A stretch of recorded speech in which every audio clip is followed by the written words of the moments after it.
C'est le secret de cette équipe de Brive. Reportage. Mardi matin, jour de marché à Brive. En plein cœur du mois d'août, la récolte des cèpes et la météo ont été détrônés au hit parade des conversations les plus engagées. Ce qui fait causer ici, c'est le CAB, le club de rugby, premier leader du top 14. Ben, ils sont premiers, ils vont le rester pendant quelques jours, encore quelques semaines.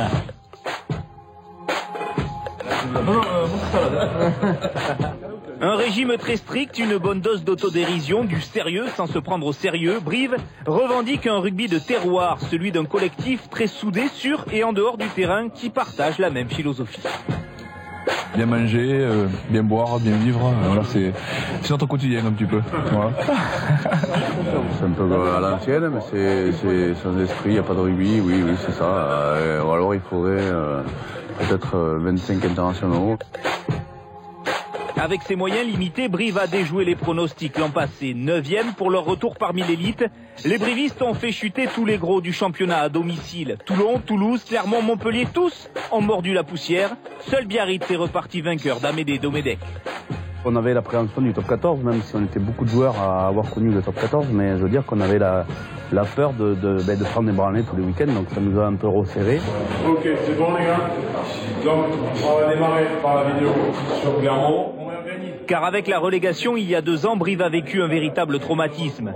Pour repartir de l'avant, les dirigeants ont misé sur Nicolas Godignon, aujourd'hui le plus jeune manager du top 14. Avec Didier Casalegui et Philippe Carbonneau, champion d'Europe en 97 sous les couleurs brivistes, le trio s'est attelé à créer un état d'esprit. Qu'on soit français, sud-africain, fidjien, aujourd'hui, on trouve son compte à Brive et on tombe dans un club familial. Et familial, c'est pas péjoratif, ça enlève pas l'aspect professionnel, ça enlève pas toutes les exigences qu'on peut avoir au haut niveau. C'est juste qu'on s'approche un peu plus de l'humain et qu'on y prête un peu plus attention. Symbole de cette attention, Sissa Koyama Ibolé. En perte de confiance, le surpuissant 3e ligne fidjien s'est libéré pour devenir une pièce maîtresse du jeu briviste l'an passé. Une renaissance. Mais Brive, c'est aussi un paquet d'avants expérimentés et très homogène, passé maître dans l'art de la déstabilisation.